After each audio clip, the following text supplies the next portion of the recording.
Hey, what's going on, guys? Room Gaming here, back another video. Today's episode, I wanted to go over the Season 9 Minion Necro build. There's been a couple new items that have been introduced into Diablo for this season that have made this build really fun, really powerful. So I just wanted to cover it really quick. No gameplay or anything in this video. If you do want to look up some gameplay behind this, there's a ton of videos on YouTube. You can check those out. But this channel is going to be mainly focused on like the builds themselves rather than the gameplay. Okay, we'll kind of zoom in a little bit more so you can kind of see what's going on here. There's also a link in the description of the video that will take you directly out to this page. So just click the link. It'll take you out to the build. It'll have the full Paragon board, all that. And if this is a build that you do want to follow, you can just pin this or whatever. Or you can bookmark it in your browser and just click on it whenever you need to bring up all this information. So we'll go ahead and get started here. So first I want to talk about like kind of how the build functions. So this build specifically only consists of the skeletal mages.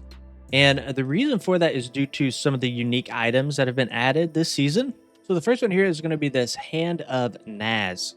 So we'll just kind of quickly read this out here. So starting at the top, sacrificing both skeletal warriors and golems grants an additional skeletal mage for each minion sacrificed. So when a skeletal mage attacks enemies 25 times without dying, it upgrades to a skeletal archmage. Skeletal archmages teleport to safety when attacked, so they can kind of kite for themselves, and their attacks occasionally shatter on impact, dealing X amount of increased damage to the target and up to 3 additional targets. So they deal this sort of stacking effect of damage in both single target and AoE. So this item is going to sacrifice your other minions essentially to buff your mages.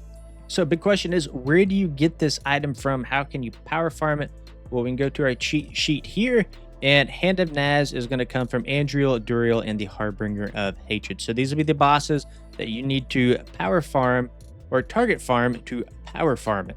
Now we also have something else that's pretty new, and that is going to be Soul Rift, and this is going to allow us to do a couple of different things. So let's go ahead and quickly learn what this is first. So we'll just kind of start from the top down again. Every 14 seconds, you consume surrounding enemies, dealing some damage per second.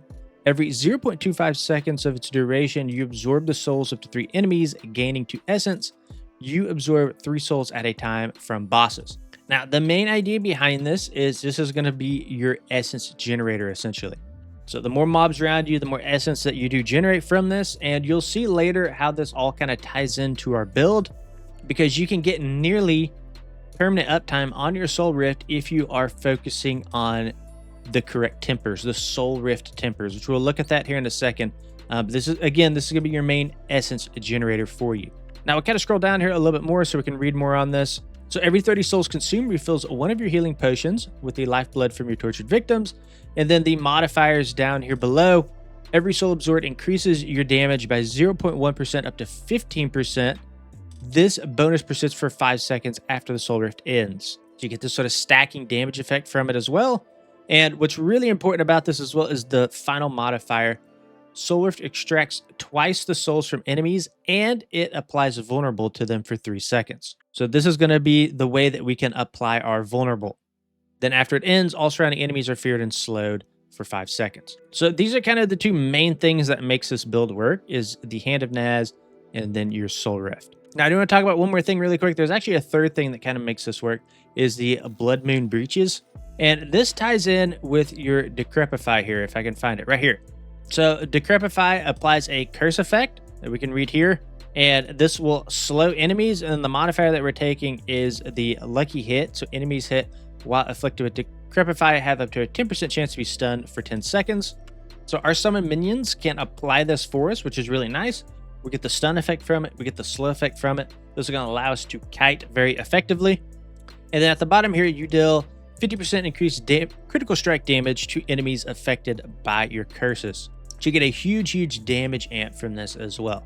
Okay, so that's kind of like the core of the build. I do want to dive just a little bit, if we could, into our skill tree here. So let me kind of expand this so it's a little bit easier to see. And let's kind of scroll up here to the top. Now, Blight's pretty important, because Blight is going to provide us a multiplier for both elites and bosses. So at the very bottom here, we see we have this modifier. You and your minions deal 20% increased damage to enemies with Blight. Very important for bosses, right? And that's coming from this final supernatural Blight modifier here. So you want to make sure you're picking that up. And we're also running a Bone Prism over here in the bottom right. So we'll be running a Bone Prism with its enhanced Bone Prism modifier. So this is another way that you can apply vulnerable as well. And then mobs also take 50% increased damage for 8 seconds. So again, really good for elites and bosses. And then I do have one thing that was actually wrong from earlier. I had Decrepify here on the skills that we use, but since we're applying Decrepify through the Blood Moon Breaches, we actually removed this and we put Bone Prison there. So apologies, I forgot to do that earlier. Okay, we can go back to our skill tree.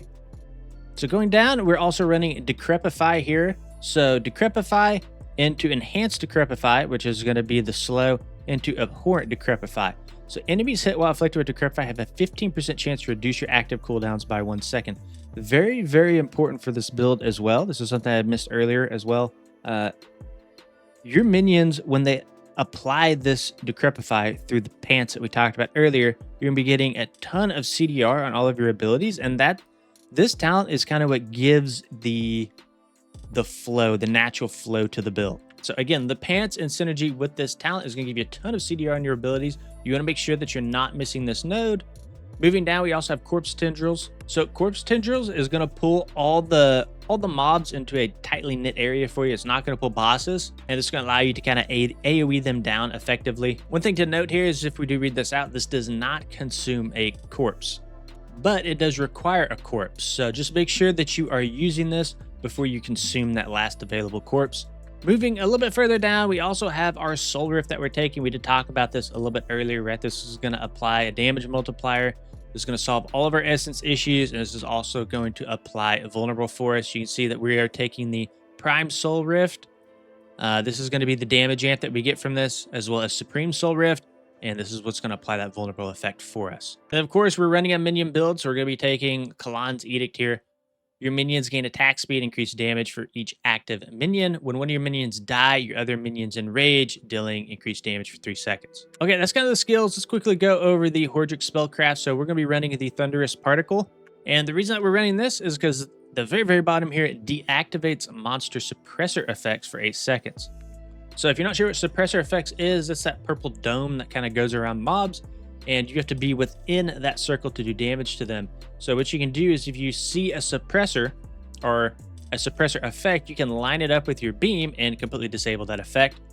And this is really good because it allows us to continue to kite back and we don't have to run into a dangerous scenario, right? So Thunderous Particle, really good. We're also going to be running the Fractured Core with it. So very similar to the suppressor mobs, we also have a damage resistance mob. So this is going to help lessen that effect. So your Catalyst deactivates damage resistance R effects for 8 seconds, but you take 50% more stacking damage for the same duration. So if you ever ran into these mobs, especially in pits, you know that they take forever to kill. So this is a huge damage increase to be able to have this.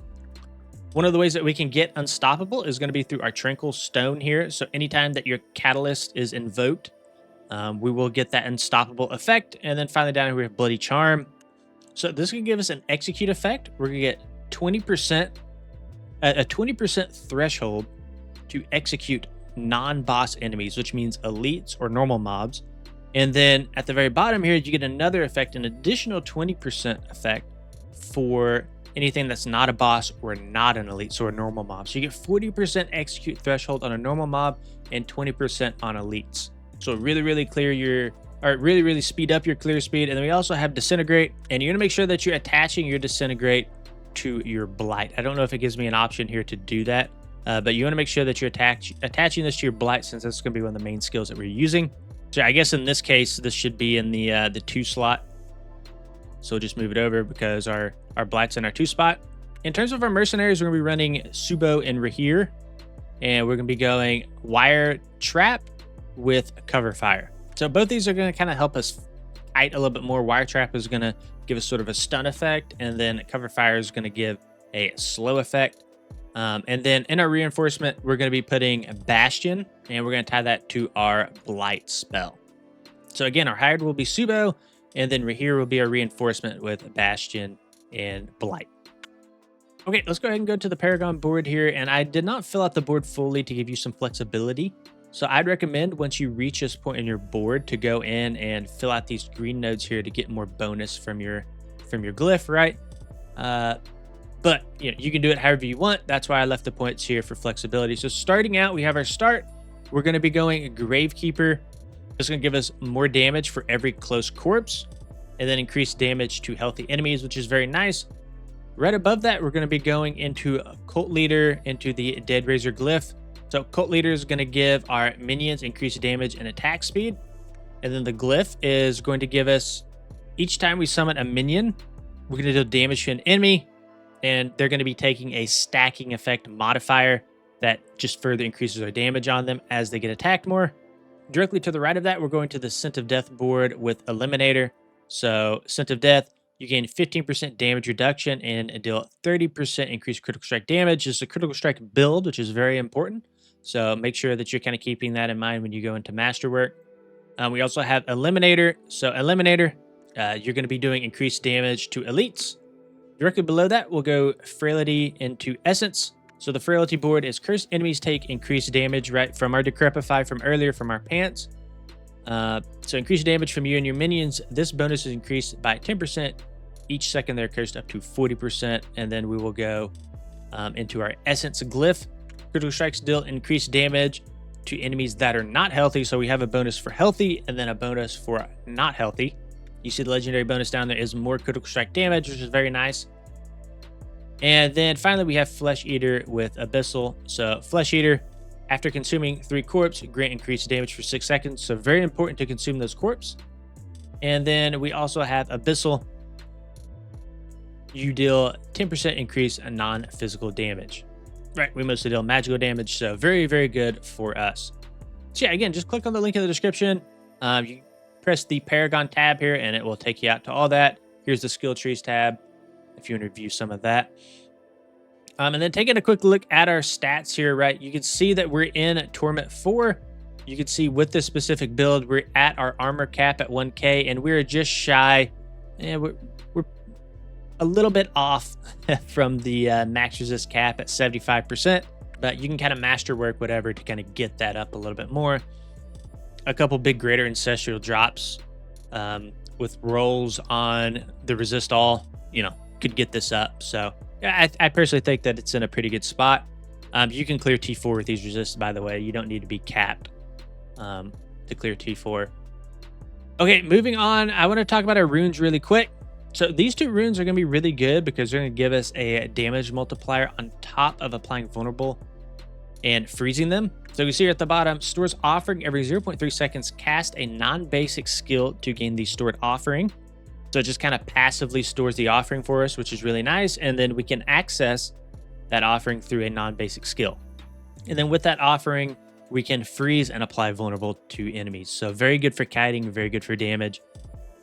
Just good all around combo there. The other 2 runes we're going to be using are these 2. Kind of scroll down here so we can read it a little better.